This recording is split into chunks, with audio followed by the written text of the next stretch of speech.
So let's talk about something that crosses the mind of almost every homeowner in the GTA when it's time to sell.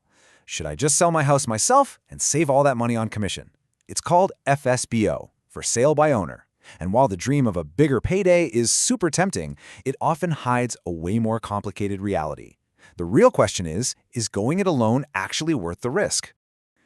Deciding to sell your home is a huge deal. It's a big moment, right? And it's packed with emotion and, of course, some pretty major financial questions. And let's be real, your mind probably jumps straight to the money. Specifically, that big chunk of change for the agent's commission. The idea of keeping tens of thousands of dollars in your own pocket, that is incredibly appealing. It's pretty much the #1 reason anyone even thinks about doing it themselves. And that right there is the big FSBO temptation. It's this dream of a commission-free sale where you have more control, you make more profit, and it's all supposed to be a nice, simple process. But how does that dream actually stack up against what really happens? Okay, first things first, let's make sure we're on the same page. FBO, for sale by owner, is literally what it sounds like. You, the homeowner, you take on every single job a real estate agent would normally handle. We're talking marketing, showings, all the back and forth negotiations, and yeah, all that complicated legal paperwork. You're in the driver's seat.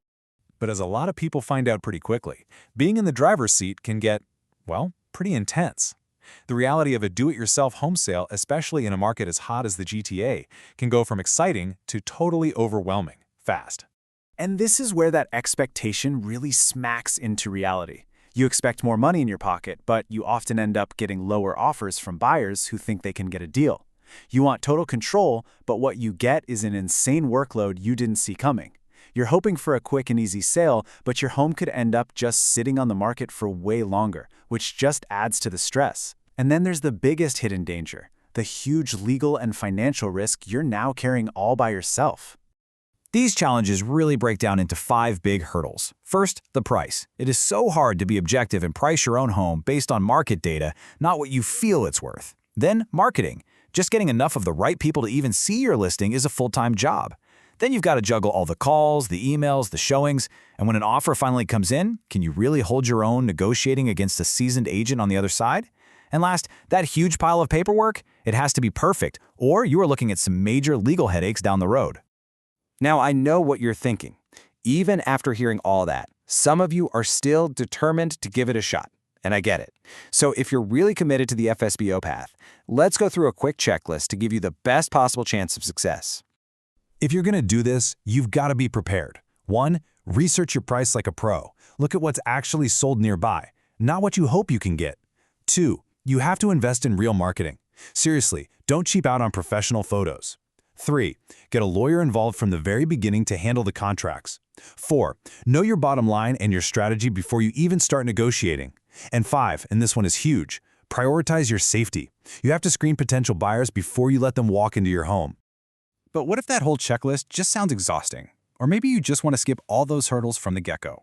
Well, that's when it's time to think about the professional alternative. I love this quote from the team over at Kirby Chan Co. It really changes how you look at the whole thing. It's not about giving up, it's about getting support.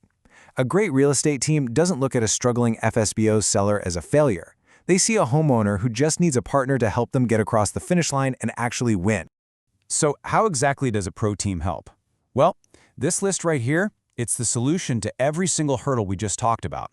They bring the data for the right price, a real marketing strategy, and years of negotiation experience. And their goal isn't just to sell your house, it's to actually improve your overall net return, even after you pay them.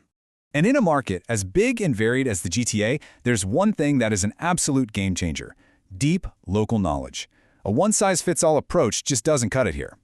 I mean, just think about it. The person looking for a condo in downtown Toronto is a totally different buyer than the family searching for a house in Richmond Hill or Markham. The pricing, the neighborhood vibe, what buyers want, it all changes from one postal code to the next. Having an expert like Kirby Chan, who actually lives and breathes these specific markets, is a massive, massive advantage. Okay, so that leads us to a really big question, probably one that's on your mind right now. If I'm not paying a commission, why on earth would my house sell for less? The simple answer really comes down to one word: Exposure. Without access to the MLS, that's the multiple listing service, and without the huge network of buyers a professional team has built up over years, your home is just, well, it's invisible to a huge chunk of qualified buyers. And fewer buyers means less competition, which almost always means a lower final sale price. All right, but what if this is hitting a little too close to home? Maybe you've already put the sign on the lawn, you've posted it online, held an open house, and now you're feeling kinda stuck. Is it too late? Did you miss your chance to get help? Not even close. And this is so important to hear. It is never too late to bring in an expert. A pro can jump in at any stage, maybe to relaunch your marketing, or just to handle a tricky negotiation, and they can still make a huge difference in your final outcome. And that really gets to the heart of it, doesn't it? The real conversation shouldn't be about just saving a commission. It should be about maximizing the final amount of money that actually lands in your bank account, while taking away all the stress and risk that comes with selling your biggest asset. So we'll leave you with this one last thought. When you really weigh the potential savings against all the potential risks, the lower offers, the legal traps, the sheer stress of it all, you've got to ask yourself, is trying to save that commission really worth risking the final value of your biggest asset?